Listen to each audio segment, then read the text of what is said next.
welcome to Real Talk, Real Solutions where authentic talk takes place with a biblical worldview.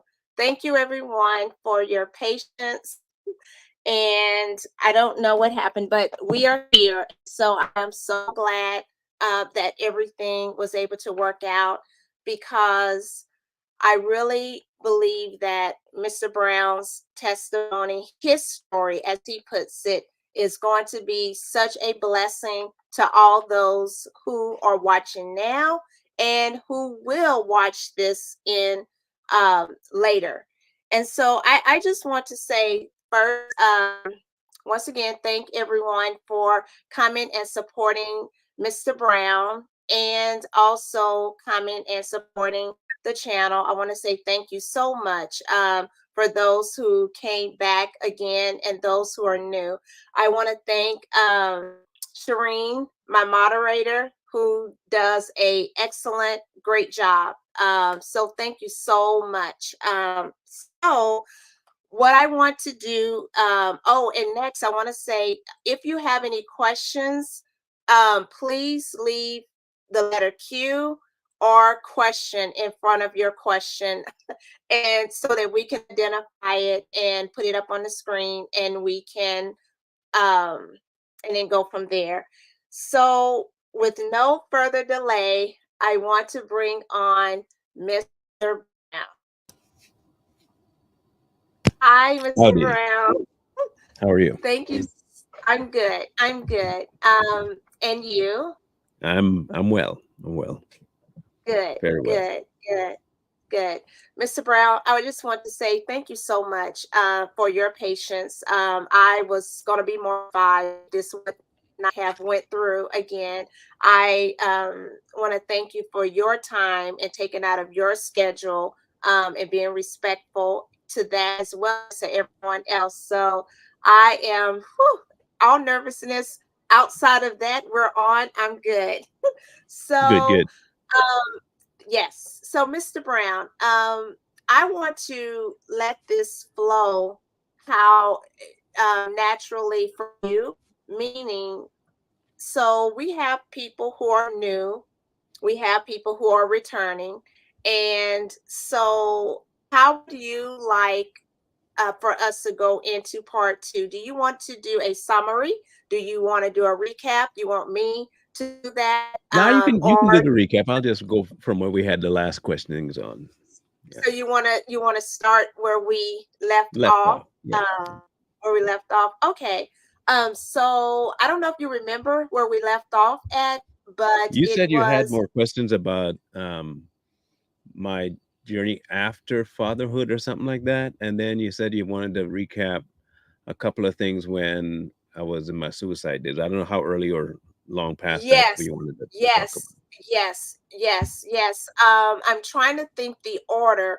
But I want to say, was that after you had came from the program that you were in? I would like to, and or because I want to kind of set it up so people will kind of, before you go into it, was it after the program that you were in? It was both. I was twice in college and once after, long after 2004. Yeah. The Long last time I tried was 2015, 16, somewhere in there. Okay, so would college be the most, that would be uh like the first time, and Yeah, that then would be the most tumultuous time that caused the first onset of suicide. Yeah. Yeah. okay, so yes, can we pick up with that Yeah. right there? Um my college years were interesting. It was I didn't know that it was culture shock at the time, but it was culture shock at the time. You went from having food, but it wasn't, readily, and it wasn't a plentiful amount, to having food at the drop of a dime. Um, you never had your own money, but you go into having a stipend per week, and then you go to having almost no stores around to having every store around. And but you had no friends, so I didn't have a whole lot of people. My sister was my only real acquaintance that I had there, and I had one or two people that were from home that were going to college as well, but mostly it was just me. and kept to myself a lot for the first year. Didn't have any friends at all. People just knew me as the headphones guy. That was my the headphones guy The, because I was always seen headphone? walking. Yeah, I had the old, the old orange foam wire top headphones. You remember those, right? Okay. Yeah. Well, Okay. maybe you don't remember them, but No, those are I my don't. thing, And I had them. I had them with my. I didn't know um, that they had just come out with them. The Discman. They had just come out with Discmans, and I bought me one. And so I would be going to and from class. I always had my headphones on and just walking, never talked to nobody. Um, Even in the wintertime, I'm wearing sleeveless shirts just because I don't want nobody messing with me. So if I looked crazy, I figured if I looked crazy, that leave me be. So it worked. It worked. So they saw me as the headphone guy. And by the time I really caught bearings of where I was, the depression had from not having interaction already set in.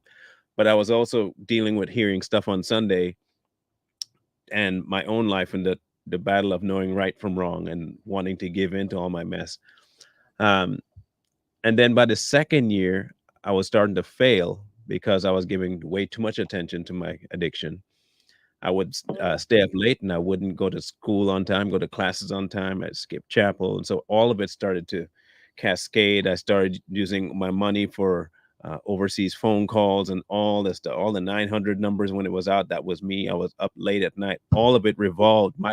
I went to college for pornography and school was the side effect. Wow. I was not interested in functioning Then, as a member of society, of friends, school, none of it. I didn't want anything to do with it. And okay. so it came to a head when the the chancellor of the college called me to his office, and the head person for the spot that I did work for was about 11 o'clock to 1 o'clock in the morning was the local phone service that they would, so they would call you and you'd plug them through to a dorm room. That's what I did for a while. And so they called, they were in the meeting, um, and a couple of the people, because my phone bill, you're designated a certain amount, it was ridiculously large. We're talking like, I think that one bill that I saw was about $700. And if you think Whoa. about $700 back in 97, 98, that was a lot for a phone bill, but there was a lot of overseas phone calls. So um, I went back home after that, absolutely kind of embarrassed is what it really was, but not just embarrassed, but now people know. Yeah. And if this ever were to get back home to my mom, so I decided the best thing to do, I'd much rather her get news of me dead than for her to get news of me doing this stuff. That's how I thought. Yeah. And by this time I had met one person that was kind of friends, but he was just a hallmate and at the time. And that was Richie. And so the first time I decided to do it, um, I don't, and I've relayed the story to him countless times, but he does not seem to remember doing this.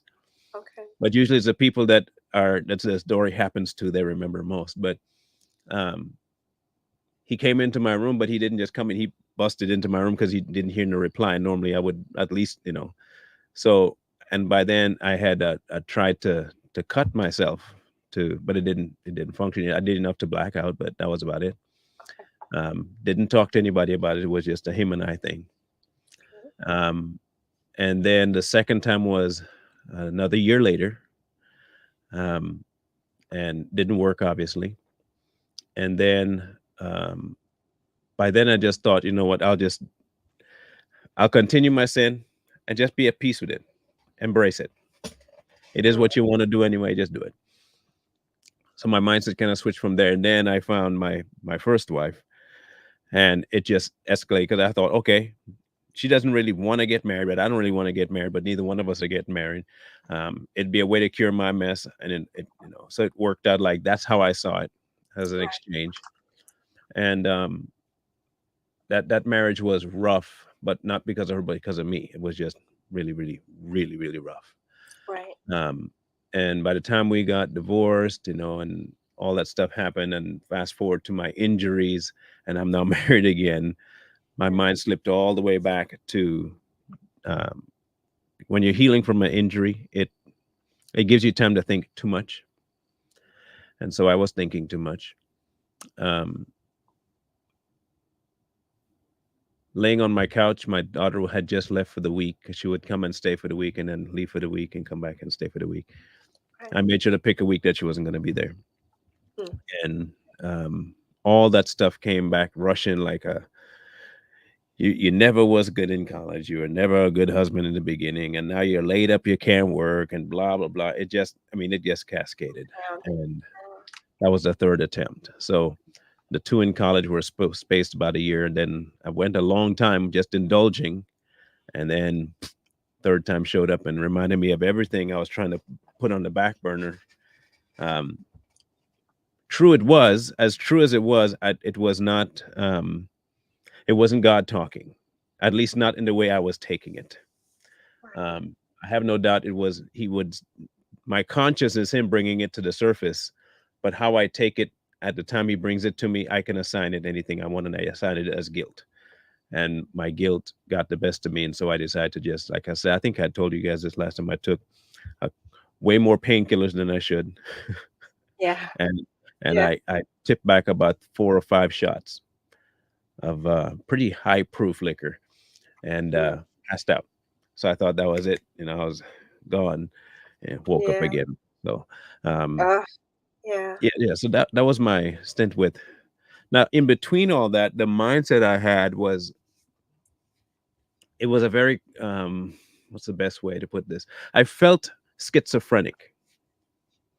Hmm. Like I really felt schizo. Like I felt like on some days I'd be all ready to change and go to God, and then the next day it'd be like that never crossed my mind. It Mm. was not even a thought. I wasn't back to where I wasn't happy with where I was. Um, Right. and it would be almost instantaneous, these switches of no I shouldn't, and yes I should, and no I shouldn't, and yes I should. And I felt almost like I was not sane for a while there. But then I started to Yeah. embrace the fact that I wasn't sane, and I embraced the two personalities. So I could fake one. Everyone believes that person of me, and this people believe this one about me, and neither the two shall meet. um, and I think that might have been harder than getting to the point of suicide, Mm. because you were not living and you weren't dead. You were just kind of in limbo, and that's worse than being either one, I think. So Right. Right. Wow. So Mr. Brown, so during, I'm trying to think like, and maybe this is, I'm jumping ahead of myself, but when, or at least what you have, just in your testimony, and then what I see on your channel, mhm. and your personality, it's how could you describe like then, like what you were saying, like in this way and then being the other way, and just I can't. now it's like I can't explain that it to just you. seems so not like you. No, Like, no, it's not. No. Um, Here's the thing about depression, right? When you become depressed, or people say that you're depressed, it's not you. mhm, okay, I have never met a depressed baby. And but the baby has what? No cares, no concerns. Mama loves him, daddy, just right? yeah, And he asks us to be like children. So sure depression does. obviously is not our normal state. So it's not Right. me.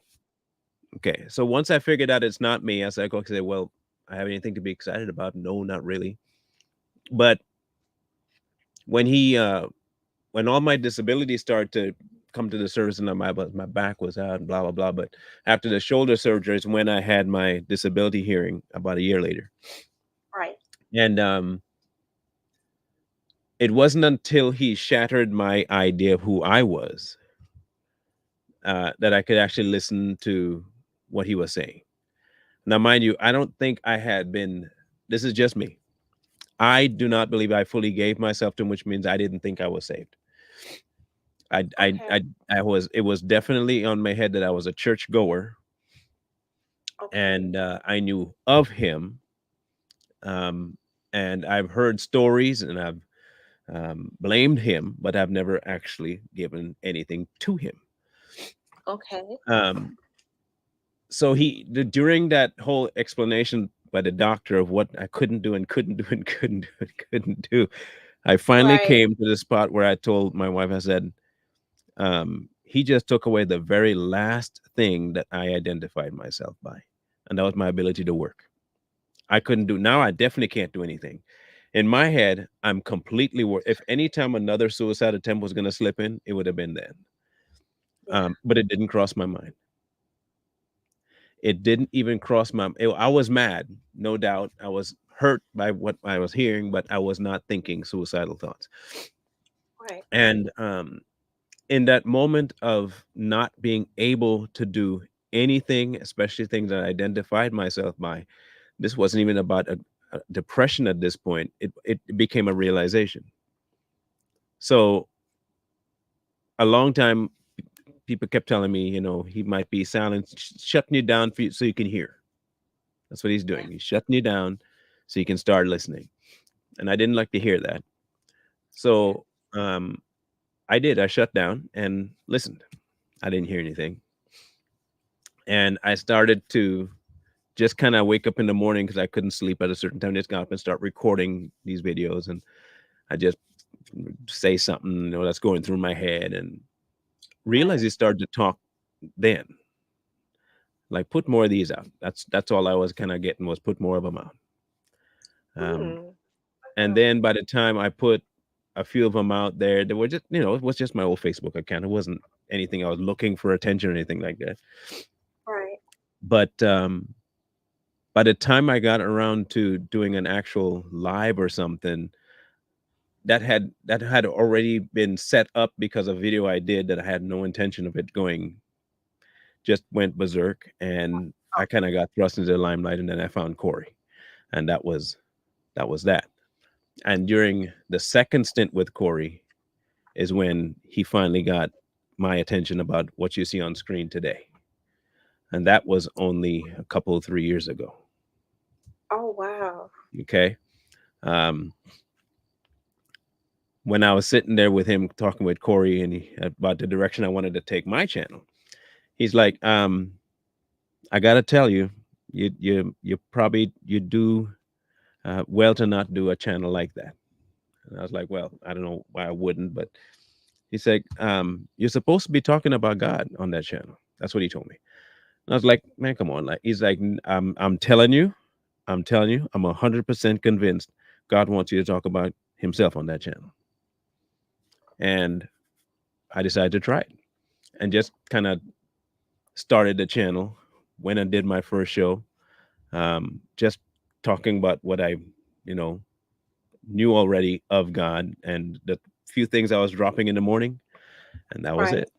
Um, That was. Mm. that was it. And then, so I was, like I said, by the second or third one, Corey's like, you need to write down. I was like, I don't know what's weird, but I don't think I need to write anything down. I don't think Right. even I want to prep anything. I might wait and see, but that's what started to happen by the fourth one, I think. No, it was a couple of months because Corey got someone to help me do shows. So he wanted shows in advance. So just kind of laying it out, but then it became something like I felt it forced. It felt forced, and we had a conversation. He said, "Well, you just take over making the shows." Right. Now I had to start thinking. Now, okay, when? But then when I did that first one for myself, and I had no plan, and it went the way it went, I almost certainly heard, "This is how you're going to do it from now on." And since that show, I never planned a show. I didn't say I'm going to sit down with notes or do. I have not done that yet. Um, I've not had No to. notes. You have no notes. No, Wow. nope. Um, and like I said, um, I don't come from a background of an extreme intellect. That's still tell me I didn't do super well in college, and I only went there for art. I wasn't a stupid kid. I was ahead of my class when when Dad was alive. I was in the top 3%. And it continued till I was like 11 or 12, and then it started to slump again, and it picked back up, and then by college I just forget it. So I wasn't a dummy, but I can't say I was versed in stuff, and Right. I wasn't an outgoing guy. I didn't talk to people very much. I was not a talker. Okay. So this kind Okay. of thing for me was putting me in two awkward positions. You're not letting me prep, and I gotta talk off the There cuff. you Oh, it's over. It's over, man. It's over, go. and Wow. has not been over. Um, Yeah. he'll. I'm ascribing this to him because I don't think of this stuff of myself. He's given Right. me titles and topics every time, and you can ask my audience if they won't see something pop up till the night before, sometimes something the morning of, um, because that's when he drops it, and he doesn't give me anything past the title. I don't have Wow. anything past the title.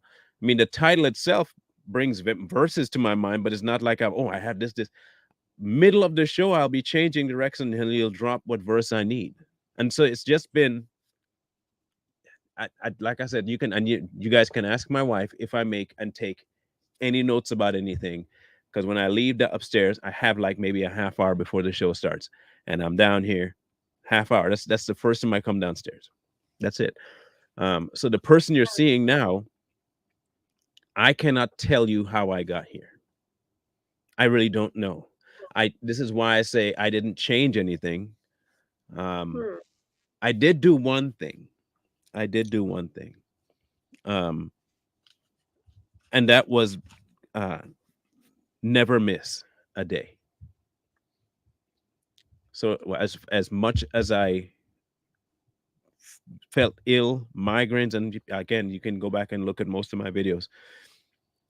Back in when I first started, migraines were a big deal for me. My back was a big deal. I could barely sit straight, and I was always moving in my chair, and they'd always see me squinting. They can tell when I had back pain and when I was not well. Okay. And I would say to myself, "Okay, well, you have a migraine this morning. You can there's Let's, nothing yeah. prepped anyway, so why just skip the Right. day." And that thought process lasted about 2 minutes. That's it. And then I was like, "No, no, no, no. Nope."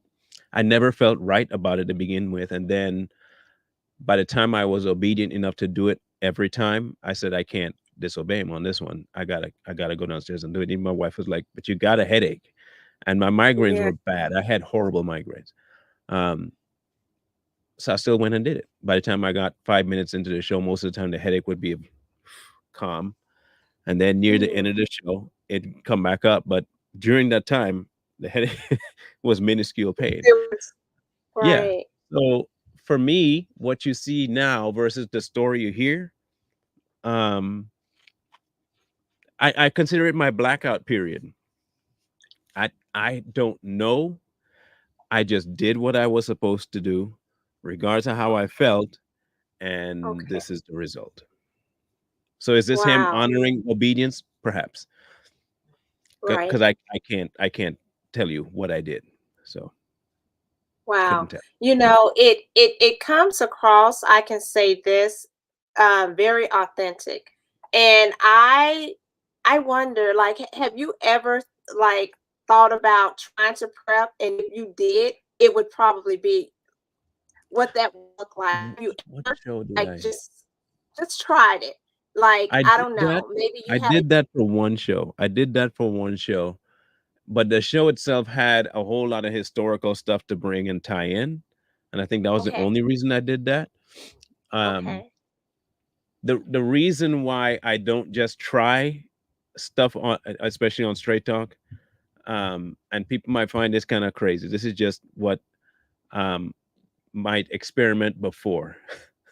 okay. Um, Whenever I decide to step in and do it what I want to do on this channel, Mhm. it doesn't do well. Not with numbers and stuff like that, but I mean for me, like it doesn't do well. Um, Oh, it's okay. instantaneous regret that I started the show prepped. Like I start Oh, to feel myself like it's way more discombobulated when I decide to plan versus when he plans it. And it's a hmm. very crazy thing because it wasn't even 5 months ago Corey was saying the same thing, you know, to how did he phrase it? Um, oh yeah, so when I plan my shows to, and he said it was basically want me to prep it out and pre-record. That's what we was thinking. So pre-record the video so that we can Yeah. say that would mean I have to find it beforehand, record it beforehand, and then set it so I can do other things while it's live. Right. And when he said it, there was instantaneously something that just went no.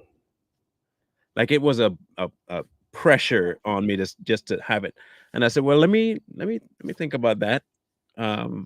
Something just saying I don't know about that. By the next morning, I had my answer. I was like, he has not yet released me to just go plan stuff. To go Um, plan. he has not let me take the reins of it. I don't really think I want the reins.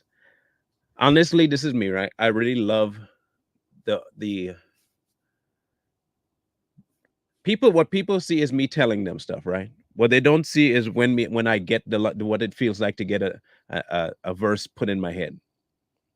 Mm. Like when you're not thinking of a verse and he just drops a verse that is exactly what I need for what I'm saying, even though I don't know where my next thought is gonna go. Right. To me, I don't want to lose that. I don't know how to describe that feeling. I really don't know how to tell people. It's as close to a conversation as I can get. It's as Oh, close as a wow. conversation I could get with him. So like I had this one where I was talking about the Holy Spirit. Mm. And in my conversation, this is the only part of that entire thing I did. I remember in that conversation that I was having with people, um, I wasn't even thinking about where can I go from your spirit, right? That was not even thinking. I was just trying to think about the New Testament applications, and I was talking about like, and then it literally kind of like I had a screenshot in my head of that verse to go to it. So that's where I went. I don't want to miss those. Like I know he could, but he has not. So I'd prefer to stay where I know he's functioning until he gives me permission. And people, how are you going to get the permission? Well, when I feel I'm going to get the same result, and people say that's a feeling thing. Okay, whatever you want to call it. I Yeah. know I've tried to stray away from it. When I decide to go and tackle and prep and plan and cross reference, every time I did that, no, no. Jeez. Um, and if it stops making sense, then I guess that'll be the answer because like I told you, none of my thought processing is spoken out before I say it. So Right. if if if you ever see me having a disjointed conversation with you online and I'm going all over the place, it's probably because I either tried to plan or he's saying to go plan. So I Okay. guess that'll be my answer. Wow. So, Mr. Brown, so on the okay, one more I just want to say to that. Um, so what if you didn't get anything? What would you do? Is it the Nothing. same if you would do a live? Nope. Okay. I've done that countless times before. You can ask them. I'll be like, I haven't gotten anything for tomorrow, and I may not get anything tomorrow, but check and see. But I've done it before where I just have the shows done, and I'm like, okay, well, he hadn't dropped anything, and I tell him. Sometimes he gives me days in advance. Sometimes it's a day of, and sometimes a night before. So that Wow. when I don't have anything, I'll say, well, so far nothing dropped, and um, if the next morning they don't see me, that they know nothing's dropped in my lap. So I have 100% left it up to him. I don't want to step in the middle of this. I look, I'm what's the best way to say this? So this week I'm covering Watchman Nee's book, the Simple Christian Life. So I am re-listening to it again and having read it the first time and now listening to it on audiobook. I'm convinced of something. Um, if you can't trust the spirit to do what the spirit's going to do, then you probably don't want the spirit. Oh, And I had to sure. kind of regrasp. that idea. And this entire project I call Straight Talk isn't mine. And the instant I start to think of it as mine is I think when I'll run into problems. And Yeah. it's the one I don't want to touch with a 10-foot pole because it is where I got the new me. That's where he spoke to me in my new space. And so I don't want to undo, I guess I don't want to undo that um by trying to then take and say, this is what you gave me, so now it's mine. Yeah. I'll be no different than churches that name themselves, and I go to Mr. So and so's church and Mrs. So and so's church, and um I don't know how to explain the freedom I have in that. Because Mm. imagine being able to go to work and know that all your work is going to get done for you by somebody else and you going to get paid for it. Oh, wow. That would be the job I have. This job, and if I call it that, I'm going to work because I was called to work. I don't say a word. He says it all, and I go. I'm just the tool he's using, and the tool don't ever try and talk back to the hand that's holding it and say, "Well, you're using me wrong." Right. Um, and the hammer don't talk back to the carpenter, nor does the nail talk back to the hammer. So, um, do I want to prep and plan? Of course, I might want to put my hands in it, but I've tried already, and it's not worth it. And So, that's not, no. mm-mm. Wow. Wow. That's, thank you for, I mean, just how you're sharing with that of the, how Straight Talk came about, and even going more into, like, when you say, I don't prep, I don't any of that. Um, and and I see that how it seems like, even like when coming on this channel to share, you were like, no, no, don't want anything ahead of time, don't want any um notes, questions, anything. Just let's do this, Yeah, and I mean, natural, that and would give you time to cheat, wouldn't it? If you got all the things ahead of time, and I can, if I was lying, okay, if I was lying, true. um, that'd be a surefire way to make sure I keep my story straight. Because Yeah, now I have a way to go and what to say. right. Um, so anybody can question me on anything and see if my answers change between when you saw me years ago to now. If my stories change at all, then y'all would know. It's all on video, thankfully. Right. Um, so no, the freedom that I have in that is is exponential. I, Right. and I don't want to be chained up no more. I'm good. I'm Yeah. ready. Right. Right. So, Mr. Brown, so then after those attempts, and I remember you mentioned how it was, I don't know if it was like a vision or it felt like it was something. Do you remember when you were saying that? And then that's when you had really just surrendered to God, and The only vision I remember was him showing me a timeline of my life, but that happened before all that. so that was before all that? Yeah, yeah. Okay. He showed me that when I first had my daughter. Okay, so that was Yeah, before. Okay. that was before the third attempt. Yeah. Before the 3rd attempt. Mhm. Okay. Okay. So, um, I know, I for some reason, I feel like there's like a gap before, because I know where we stopped off last was about, letting go and letting God, and you were Mhm. talking about, your stepson, Caleb, and that Mhm. was so good what you were saying about that, because, that it sounds easy, but that's not really because you don't really know what the outcome may be when you Mhm. let go. Like, I'm going to let go and let God, but you already have in your mind what you Think God probably, should do. Mhm.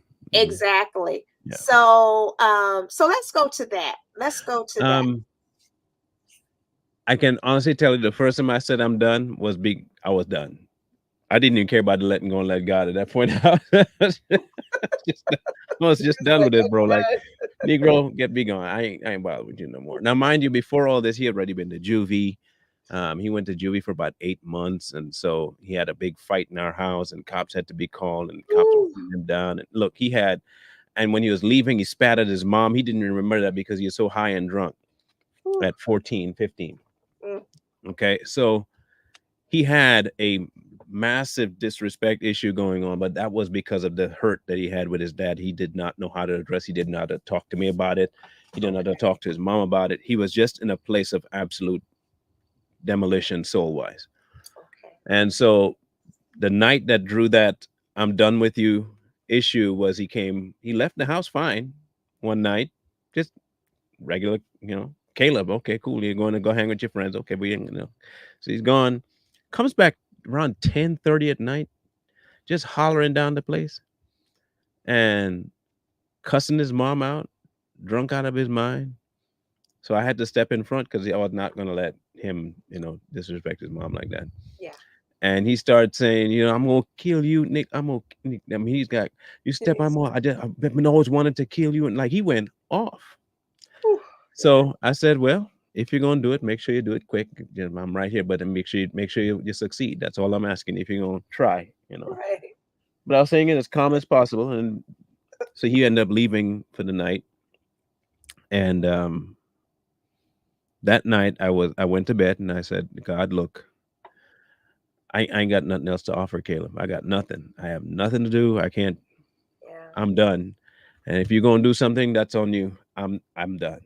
That's how I did it. I didn't do it with That's this God. I gave him my son. I love him so much. I didn't do any of that stuff. That was not how I gave him up. Okay. right. Right. Don't let Hollywood mess all you up. Y'all can be Yeah. honest with God. I'm done. I'm done with him, God. I'm Good. done. Okay. You can Yeah. say that. It's okay.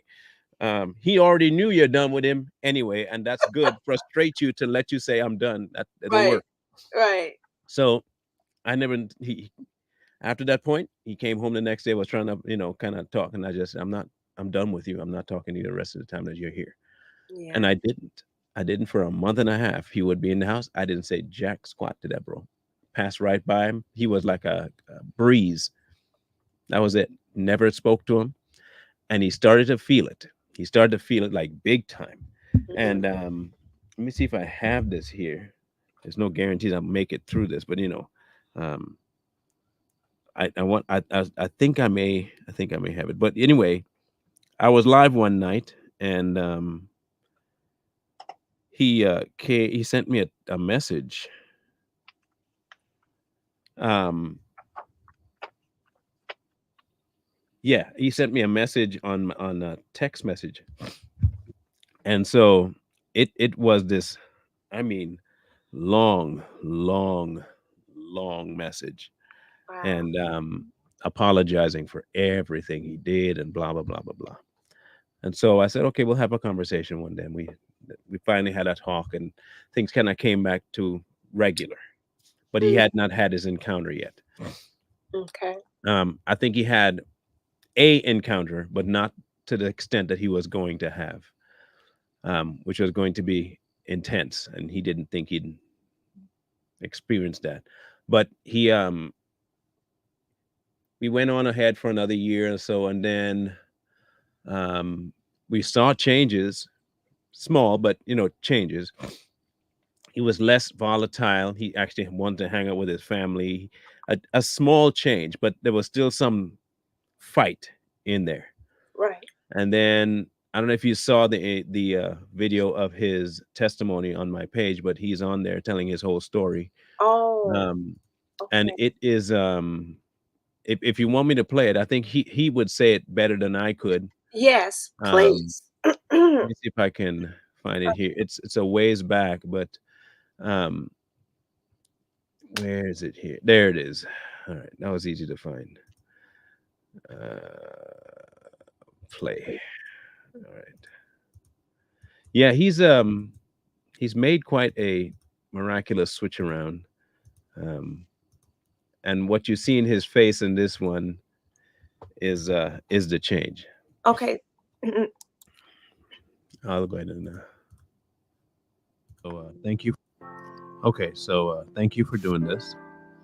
How did you manage to go from walking home to being in the building? Like, what happened to make that happen? I was walking from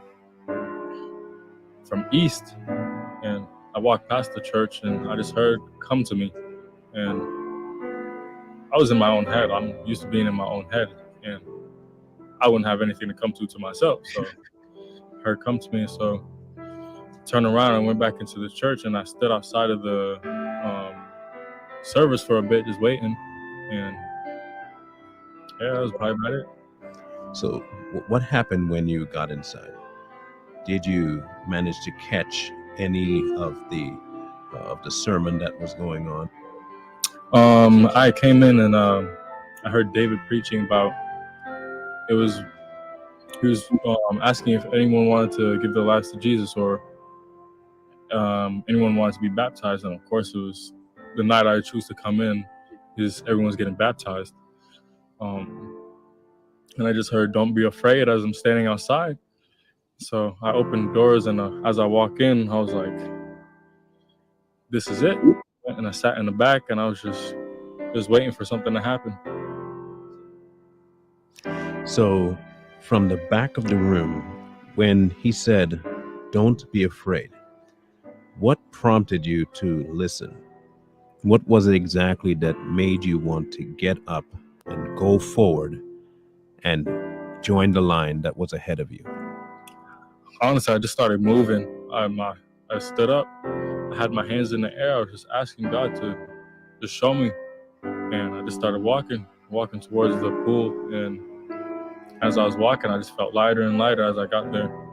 Until the point where I was standing in the water, it was like weightless. What? So that's his story, for the most part. But that's exactly what we left. And so he left the home one day, and that's where he came back. He called us from the church and told us he got baptized. We're like what? What? Like he went to the gym, and now he's calling us about I got baptized. My wife was like, she's like sitting there in shock. She's like, I'm not sure I'm hearing what I think you're saying. Like, and you didn't. This was her first reaction, and you didn't call us before you did. And I told her, babe, that's good. Yeah, That's good. You know what that means? That means we had nothing to do with it. nothing to do with it. We had nothing. He didn't want us knowing because it was not about us knowing he was getting baptized. That Right. was a genuine thing for him. So when he came home, it was like, man, we were so stoked. And since then, it's a change. And I'm not saying he doesn't still have to fight because he's 19. Oh, He's yeah. still working on who he is as a man. And so his navigation is, though, his first go-to is God. Right. He does, and his remorse factor is just, it's right there. And I don't mean guilt factor, his remorse. There is a massive difference between when he used to feel bad versus feeling sorry. And Mm. he doesn't feel bad, he feels sorry. And so when I gave it over to God, I did not give it to God in a content, happy way. Um, and Yeah. once I got the story, though, I did apologize to God for not trusting him fully with it, or at least approaching him wrong. But Yeah. this this entire walk with my family and my son has been, oh man, and not an easy thing because I've had to give it to him. Mm. I've had to give up control in all the areas, Oh, and it's not been all the time. Yay, thank you, happy going. I'm just holier than thou. That has yeah. I'm serious, people. That if you believe that stuff, okay, and if that's how you feel, it has to be okay. But I'm telling you, sometimes giving up is not like pleasant. I Right. just so people know. Yeah. Right. Right. Oh my gosh. Whew, I'm gonna have to go, and it's on the channel, on your Mhm. channel. Under videos, yeah. Okay, okay. I'm gonna have to go and look at that. So then, so after that, um, with the letting God let go, um, going back to how would you what would you say was Mr. Brown, for you, um, with everything that you had gone through, would you say was, because I know we're still, even after going from, I heard this saying once where it was like, you got people who say they are Christian, and then you got the people who are. Hmm.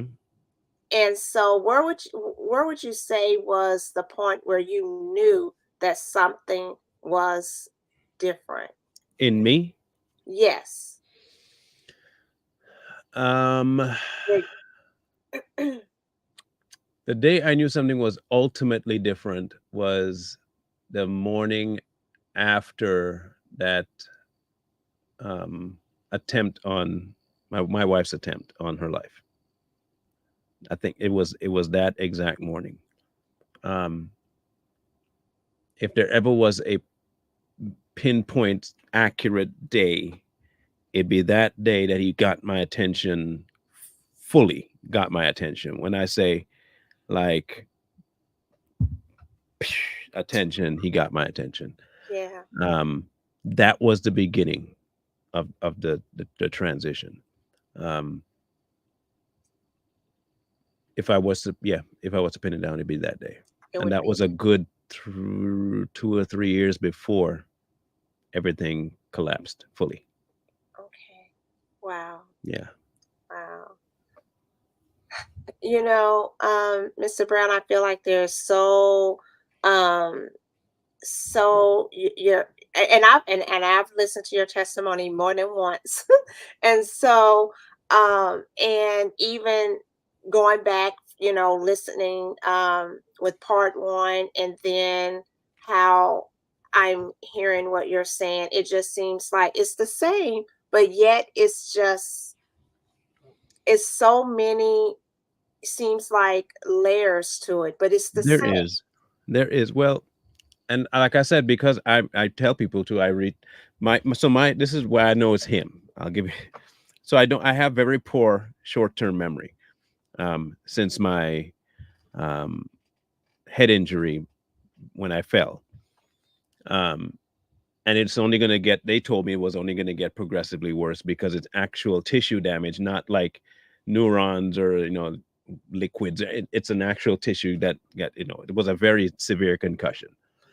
And so having this non-planning kind of idea seems like it would be stupid because of the short-term memory, right? You would think, how you really, you Yeah. not writing nothing, you're not writing nothing down, bro. What's wrong with you?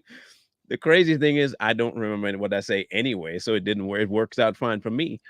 Right, um right. so I, that being said, it for yeah, it changes and there's more elements to it, but that's because I don't necessarily say what I'm saying because the story is still the same. It's the I same. Yeah, and I've told I didn't want to go into detail much of the thing that happened to my wife simply because it's her story and how she handled it was Sure, different than mine. sure. Um, but I know what it did for me. Mhm. It woke me up. Yeah. Um, and it was not too long after that that things really started to kind of change for me mentally, spiritually.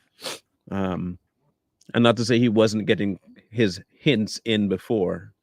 Mhm. He was trying to get his hints in before, but I was still stuck in my stuff. Right. Um, so yeah, I mean, Yeah. could I be doing, change the story up and lie a bit? I'm sure somewhere in there I added more detail to something. I don't think the story's been edited in any way that makes it seem, less real. No, Mr. Brown, what is so and I'll leave that for my question of how I want to ask this, but how just taking it back from the loss, and then from what that brought, then the anger, and then to there, I mean, it's just seeing how these different especially with the loss of your father, and Hmm. how that how would I say, kind of was started a lot of the other things that happened. Hmm. And so I really like how you have opened up and touched about that, because I'm sure a lot of people, if they kind of think about where where it kind of, started, that it wasn't here, but it started there, and then you being so young and not really able to process that and etc., and then where it Isn't, yeah. spiraled into, um but God was definitely there. He was definitely there along the way. There's no doubt. Um I wanted to, what was it? I have to, well, let me see. One of the things, so I am a note Yeah, I can tell. person. Yeah, No tone, no tone. yeah, I'm a note. I'm a note. I have to have my notes.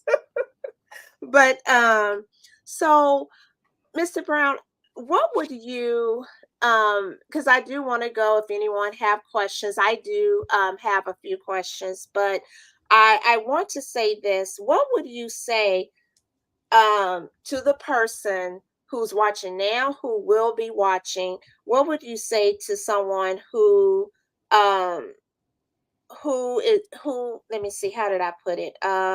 Who is where you were with struggling with loss, anger, and then with the pornography part? What would you So, say to them? I want you to, like, speak huh. to those people. Um, And I'm going to let you man, have the full screen. where should I start with that? Um, you have to decide you want things to change. Um, and I mean, whether that's out of anger that you want things to change, whether you're caught and you want things to change, um, but you just want things to change, you have to actually want that first, because that opens up the channel, at least for the option for him to show up. Um, because he can't do much with a closed door, and he's not going to force his way in. He's just not. He'll keep making himself present. You'll see his effects. You'll see his hand. You might see him moving, but it won't be direct. And so you have to say, give up. Um, when it comes to the idea of the pornography and depression and suicides and all that stuff, um, you have to ask yourself a question. Me being on the outside of it now, I wish someone was able to tell me what I'm going to tell you. Okay. Um, you have to start questioning things as to what's the benefit of what I'm doing.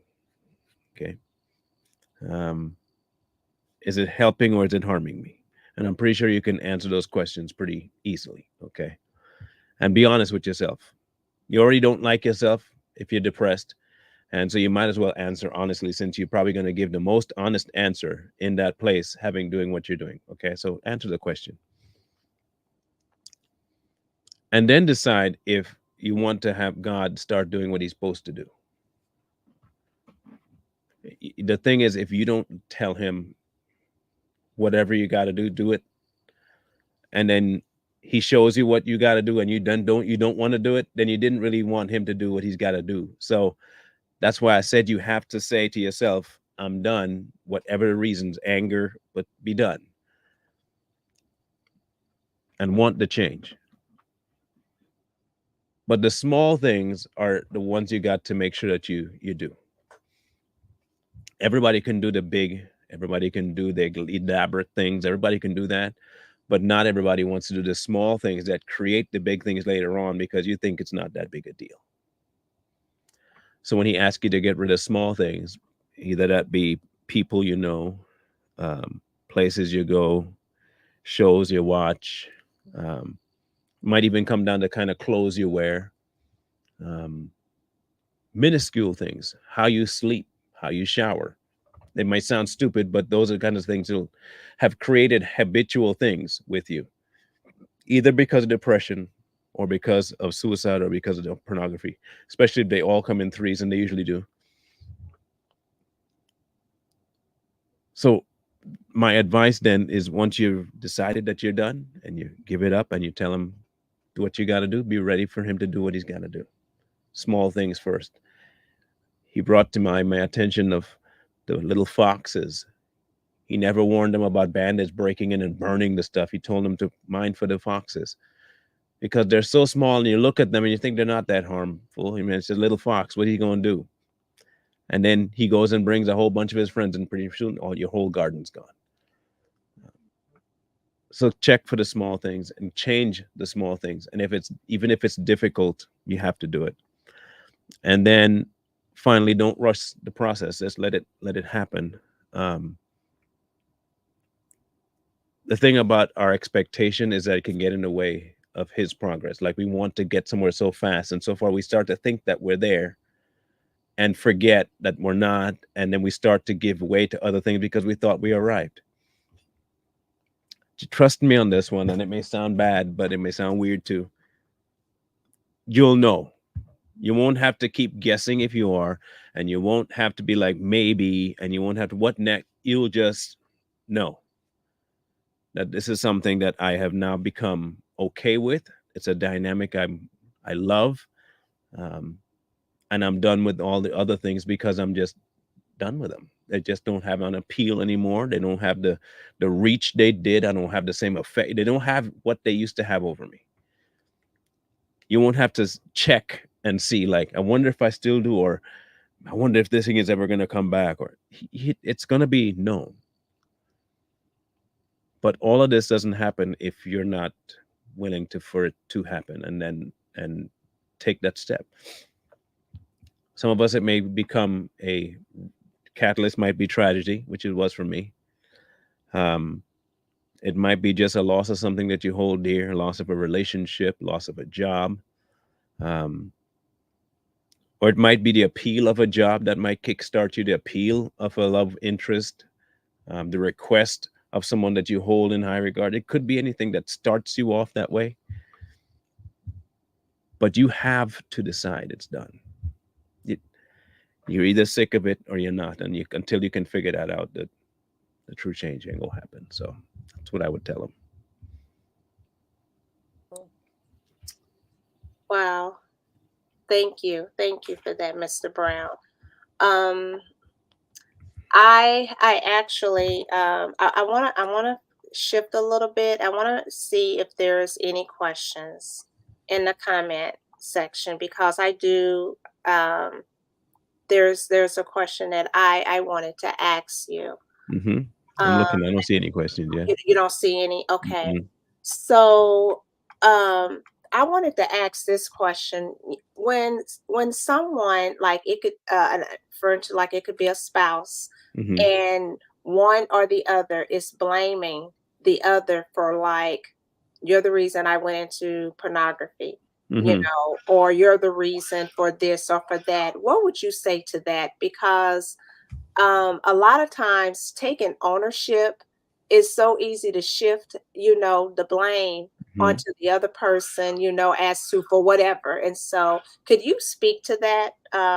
I think that would really help some people. It could be. They could be right.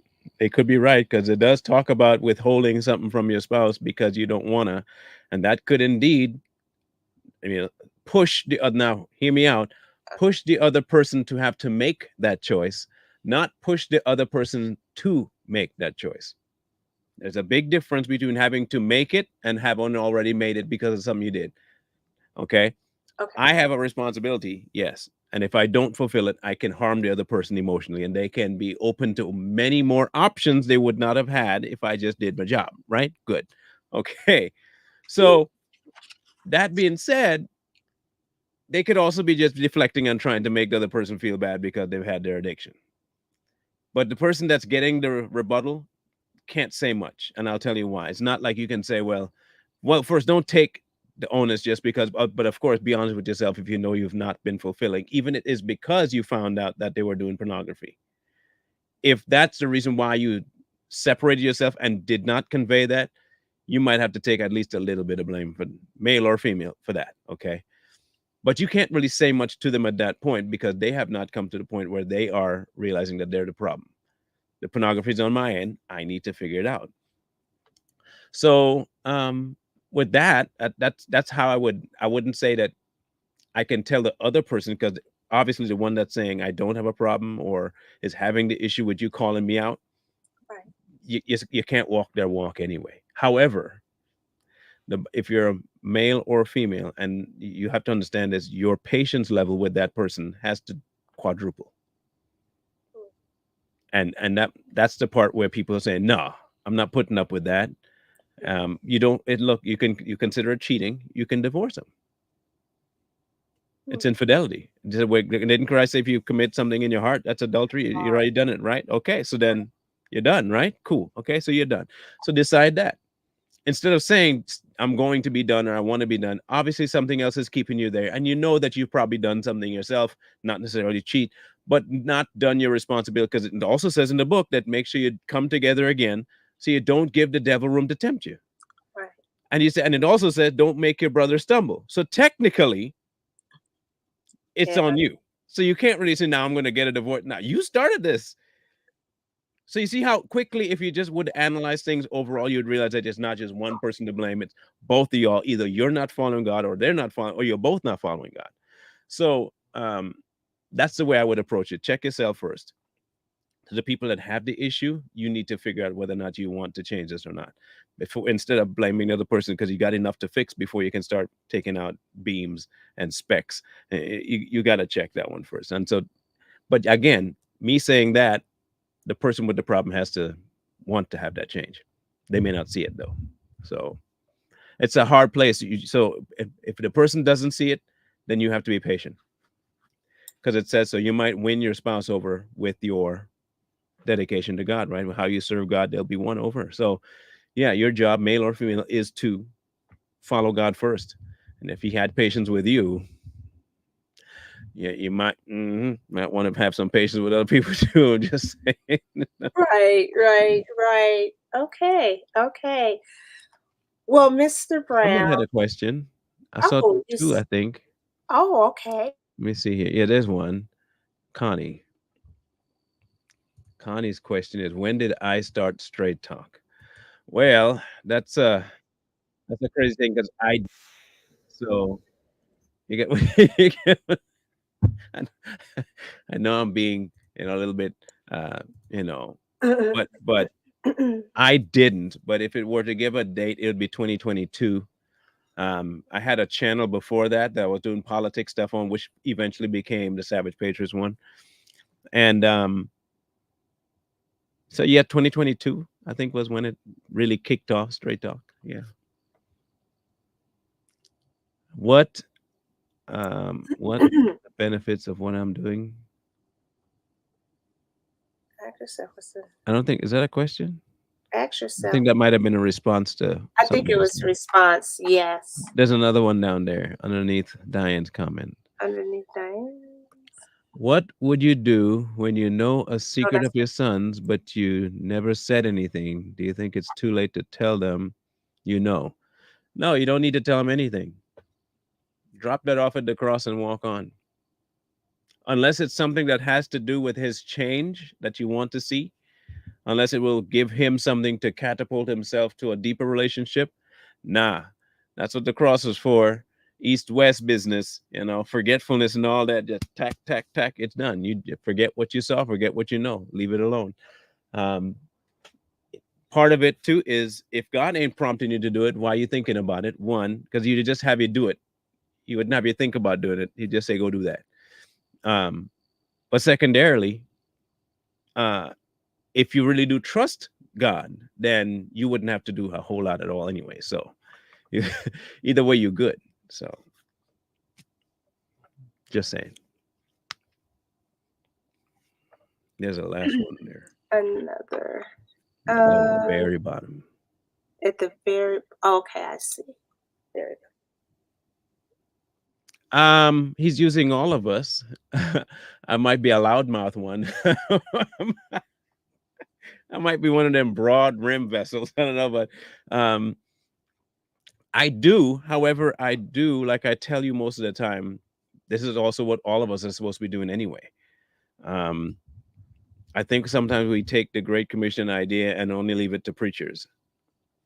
And he never said that, not anywhere. He said, "Go ye all y'all go." And so, if you're gonna go, go. So, and going could be to the supermarket, and someone just bumped into you because you're wearing some kind of paraphernalia that said Jesus on it, or like I'm doing this Believe shirt with a faith hat, and people ask you a question like, "Are you a Christian?" That's your opportunity right there. So you always should be ready to do that. Um, so no, I don't think I'm necessary by myself, all me, just a vessel. Um, but he uses me, as I would say, just like he wants to do all of y'all.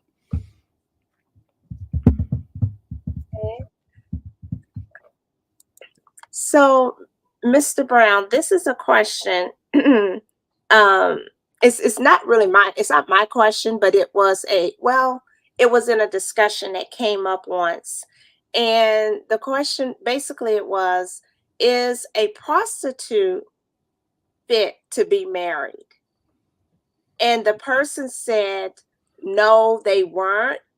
Like, would you want your daughter or son to marry someone who has such a background? And then the person mentioned that the Bible says, he who is joined to a prostitute, that scripture where it talks about that, where they're one with that type of person. While And they're in the act, yeah.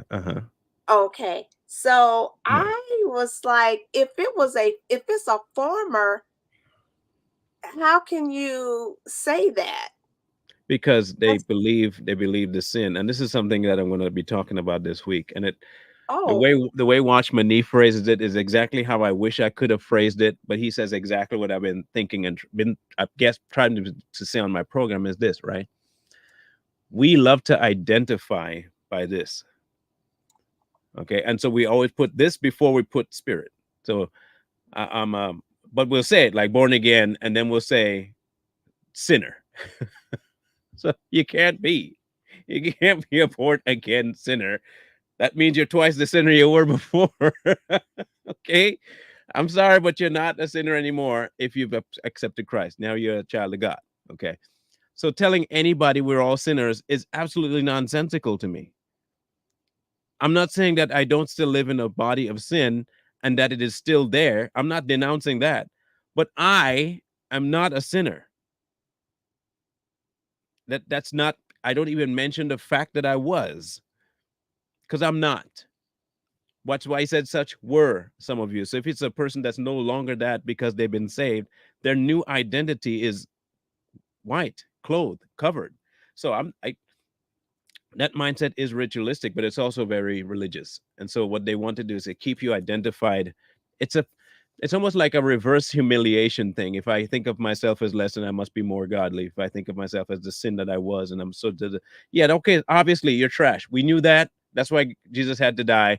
Okay, fine. Now that's out in the open, you're no longer that. There you go. See, yeah, to hold on to this idea of me, woe me, and then Jesus saved me, but woe me, woe me, woe me. But Jesus, right, that's why we go back and forth into the nonsense and the people we have. And to say that a woman is a former prostitute, but I'm sure the people that think that were also former something else, and they don't want anybody judging them by their past. right, right. Oh. You know, Mr. Brown, that makes me, when you just was giving that illustration, false humility. And you know, the Bible talks about that. Mm-hmm. Like No, false I think more humility. I highly mean, than we you know, ought. Yeah. yes, I mean, we know that as one content creator put it, with 5 pound piece of dirt or something, Mm-hmm. how they put it. And it's like, yeah. But then it's like, but then we can't, but then this is what Christ has said, you were that, this is what you are now. Mm-hmm. And then I know some will even use and say, well, if you say that you are without sin, kind of try to mix that scripture in, Mm-hmm. where when a person may say that, I'm no longer a sinner, I'm what Christ said that I am. Mm-hmm. And Well, I, here's the thing. Okay, so he's without sin. None of us are without it.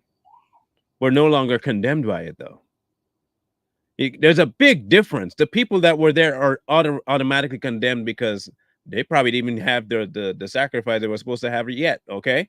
So him saying, if you're without sin, throw the first stone. We're all going to be living in this body until we die. This is the casket for the sin.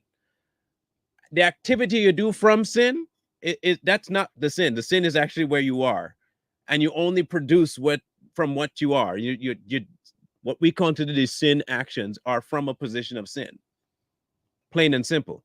The thing about what people try to do though with this whole, we carry this sin forward, is to do exactly what they were doing with that lady. And what Jesus was talking about was a completely different view altogether for her. After he talked to her differently. He said, well, neither do I. Why did he had the power to do that? Right. He had the power to look her dead in the face and said, now you're done. Okay, so go and don't do nothing like that again. You're done. Okay, go. I don't condemn you. Go. Yeah. We want to still be like the ones that he had to kick out of the way and say, well, yeah, yeah, of course I sinned, but I mean, but like her, no, not like that one. And so no, they can't link the two, but I know people do try to link the two, but the difference is one is talking about the natural order of what a man is in, which is your flesh, and you are without sin. Before God, without Christ, you are, that's it. If you don't have sin, you must be heavenly, but all of y'all got sin on you. Yeah. After the blood of Christ, and you've accepted that mark, that title is no longer yours. Now you can say, yes, I'm without sin. The way God sees me. I still live here, yes, but before God, I am blameless. That blood cancels everything. The way Watchman puts it is like this. The blood is not for us. The blood is for what God needs to see. Because when the angels was passing, the people on the outside didn't see the angel see the blood. The angel saw the blood, not the people. The angel saw the blood on the post, not the people in the house. And once the blood was there, regardless of who was in the house, he passed over. He had no regard for the amount of people in the house, who was in the house, color, eyebrow, status, nothing. If you had the blood on your doorpost, the angel of death would pass right over you. So it was for God to atone. That was for God to see. The blood was for him to see, not for us. So, but we keep wanting to put our integers before the blood. Or the blood can only cancel this. Or I can only apply the blood to that. Or we are the ones in control of it, it seems. Like it's for us. Well, the blood has to cover this for me. No, the blood covers that for me. Plead the blood over that one and that one. The blood is not for you. The sacrifice on the cross is for you. You are supposed to die. The blood is applied to you. You are supposed to die. That's the only action we have, is our death. Christ's blood is untouchable by us. The efficacy is untouchable by us. What God sees is untouchable by us. Right. If you have the blood, he sees the blood, not you, which is why we can't be putting them kind of markers on nobody saying that this is what you, okay, I was fine. Not anymore. So don't refer to me as that. That's like someone meeting you and you're married and they call you by your single last name. That's not my last name. Yeah. I don't know who that is. People call you on the phone and your last name is Frank and they're looking for Miss Orlando. I'm looking for Miss Orlando. No one lives here by that name. Click. I'm Frank now. So I if we start doing that, I think we'd be better off. But it's a tough one to do. It's a very tough one for people to do because we like to measure. Yeah. Wow. Well, I don't think I've ever heard anyone put it the way you just put it about the blood. Mm-hmm. And that illustration and how the people didn't see the blood, but the angel of God, saw the blood and didn't matter who was in there, who was, it was the blood. Mm-hmm. Oh my, that is, wow. And I think that's why when people they want to target names of what Jesus is in translation and they take their eye completely off the fact that you've won. But first of all, none of our arguments can ever describe fully what happened on that cross. So for you to take your mind off of that on the frivolous stuff, feel free, but you ain't going to yank mine off of it. the blood is of the first and most important thing there is. It was the only archetype throughout the Old and the New Testament to atone for anything, and it didn't belong to the people. The blood belonged to a blemish-free animal, and you couldn't just have anybody touch it. It had to be a high priest. So it was all these things that led people to show how much significance and how you handled the blood and the sacrifice. Nobody seemed to pay attention to the fact that this was a very high deal. Okay, a very big deal. He told you life is in the blood. And he used the blood to save life in Egypt. And now we want to minimize the blood by trying to tell God how his blood should be applied to us.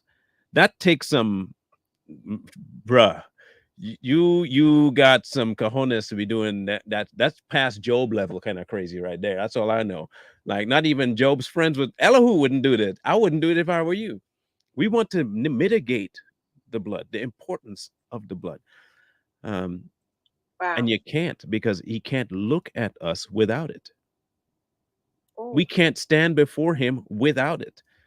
That's why when people say I did all this, but you weren't even before me. I didn't know you. You were never covered. That's crazy to have to hear that you were doing this all for yourself and not because you were covered. That knowledge of what covered. And then the other part is the recognition of the fact that I should be dead. Right. And I'm required to. Myself is required to set myself on that cross with him and be crucified with him, to be raised with him. And you know who puts the blood on my doorpost? Christ. Christ. He puts his blood on the doorpost. Wow.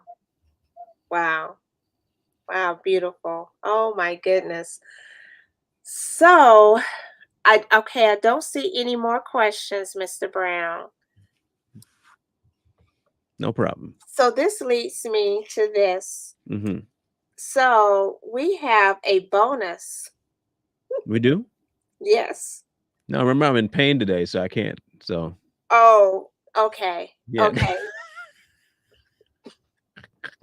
So you know what the bonus Oh, was. I know what the bonus he was gonna call, because I told everybody I was gonna promise to do like an idiot. I went and made stupid promises. That's why man should be silent. See, that's when you be silent with the Bible silent and speak with the Bible speak. I didn't do none of that. Now God gonna punish me for not being silent with you. So God gonna punish me. gonna punish Mr. Brown.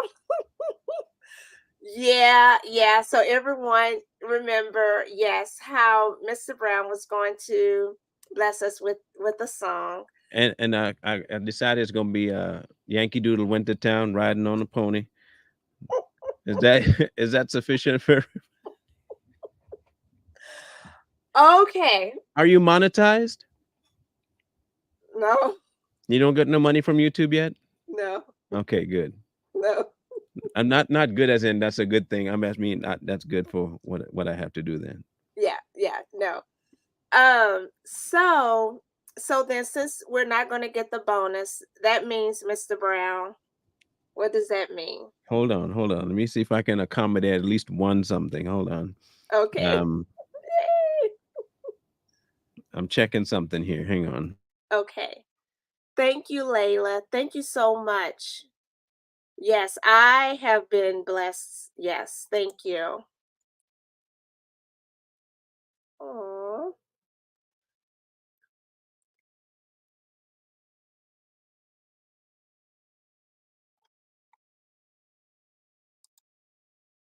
Okay. Oh, please do. Oh, please what? Don't oh, please me.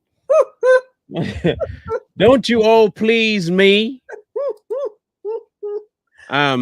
Okay, so just understand this is not my thing. Okay, I do sing, yes, but what I mean by not my thing is this, and this might be, is this something that I'm guessing he has to work on, but he has not started work on it yet, so stop rushing God. That's my first statement to you.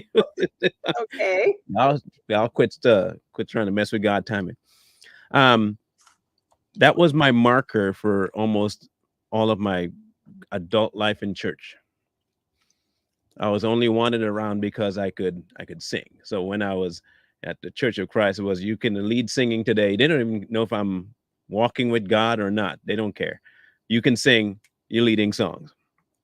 So everybody that knew me, that's all they wanted was for me to sing, and became a very taxing, angering thing.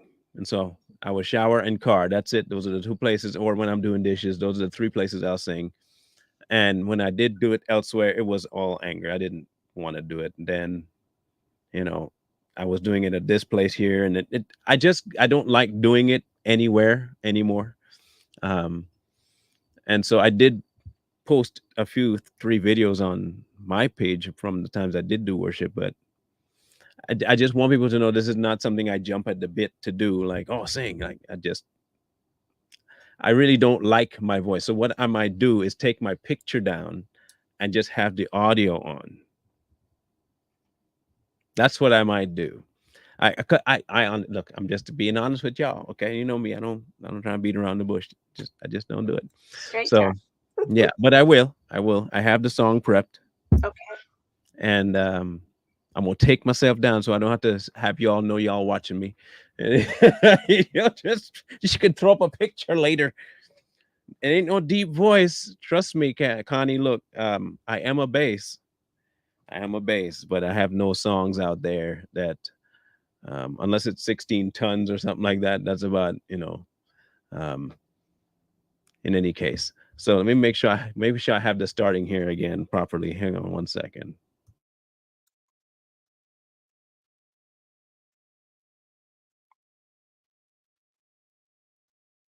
All right. I think I'm ready. Golly. Okay. Goodness gracious. Y'all people, man. Y'all really know how to mess with a dude's day. No, I'm just kidding. Okay. I'm going to stop my camera, but let me know you can hear me still. Good. You can still hear me, right? Yes. Good. All right, good. Yes. I see. So you still have my picture. So Oh, you're we still okay. got the picture. Yeah, you got a picture. You're good, man. You're good. You don't have to do nothing. Okay. All right, here we go. Okay. All things have passed away. Your love has stayed the same. Your constant grace remains the cornerstone. Things that we thought were dead are breathing in life again. You cause your sun to shine on darkest nights. For all that you've done, we will pour out our love. This will be our anthem song. Jesus, we love you. Oh, how we love you. You are the one our hearts adore. There. I did my job. I did what I was told. Okay, good. Now y'all can't say that I didn't fulfill my word. Good. Okay, good. I ain't gonna get no flack. Mr. Brown. Thank you. You're Thank welcome. you. You do have a beautiful voice. You do. And Because I had to stop because it was a long song. It's a 6-minute song. I think we got that kind of time. I'm just getting into it, and I'm like, okay, did he stop? Yeah, I did. Did I bring him? You know, I don't know if anyone has told you this, Mr. Brown, but your voice also, which I do, I like country music. I told me Darius Rucker or some nonsense like that. They told me. Yeah. And you have, I hear a little bit of that too. And I'm Well, for like, this song, it comes out more, but yeah, I don't have one of them traditional black voices either. So No. I can fake it too, but it's not natural. Okay. So, oh my gosh. My dad always listened to old school country, and I grew up a cappella, so there was no instrumentation in where I was singing. So Okay. yeah, you're probably hearing all that because now I hate country. You don't like country? Oh, you don't? I like old country, not what they call country now, but I love the old stuff, the old Johnny Cash and them things. Mr. Brown, You're welcome. thank Lisa. you. Thank you. Thank you. I won't, even though I'm like, I wish it was longer, but Mhm. I won't. I wish you would have longer. There's stuff on my YouTube. You can go grab it. But we can go on your Yeah. YouTube. Yes. Yeah, Yes. there's at least 2, maybe 3. I think that's up there. So Okay. Well, with that said, Mr. Brown, I want to say that thank you so much for sharing your journey. Thank you so much for sharing your journey of loss and how with the loss it did go into some anger. Well, that's understatement, into anger, and mhm. then into the addiction, and then with the beautiful hope that I see, and the transformation is just so beautiful, and you were so straight talk about it, and that is what I really like, the transparency with it, because people are really going through things. They really are going through some real loss. They're going through some real anger, Mhm. and then like the addiction, whatever it may be, that just kind of comes, from all of that. And I just want to say thank you for being transparent, because this is beyond you or me. This Mhm. is for his glory, and it's for others who are out there who will, because I think one of the biggest things that I think that the enemy uses, one of them, is that I'm the only one, Right. no one else. And it's like, no, you're not.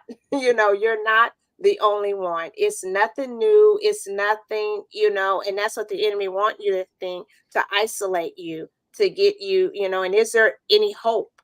And there is.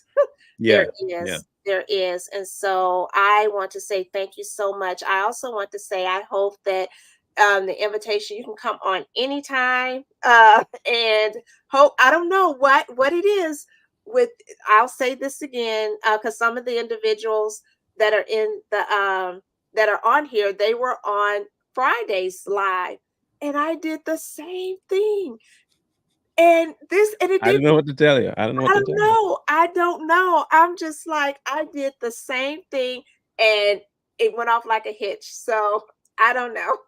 But I want to say to you all, thank you all for coming. And Mr. Brown, you are invited on this channel anytime. And I hope this won't be your last coming on. And I guess if no one else, a lot of people are just, yeah, having a good night. So with that, Mr. Brown, I think that's it. That's all Awesome. that I have. Just let me know And whenever you want me back. I'll be back. okay, okay, Who had most a def- question? someone. Where is it? Oh, you haven't asked it yet. I'm betting. The question is, what your problem is?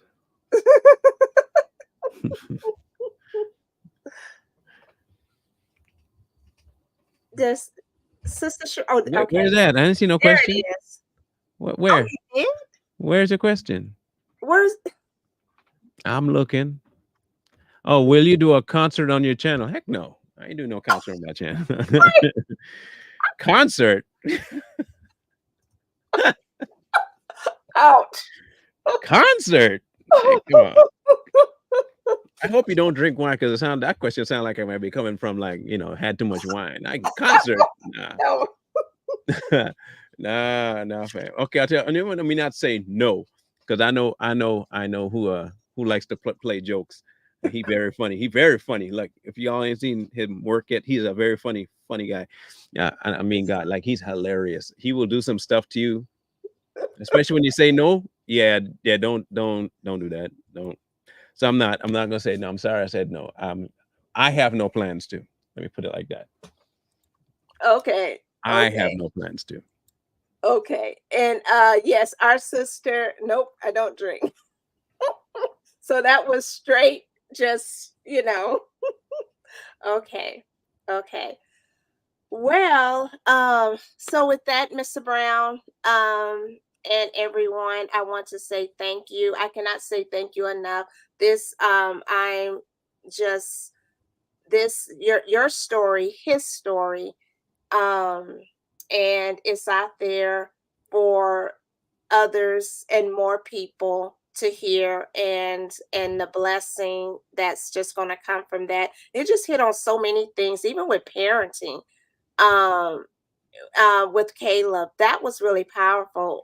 Just and I'm sure even more of his story Mhm. of and his journey that he's on. But okay.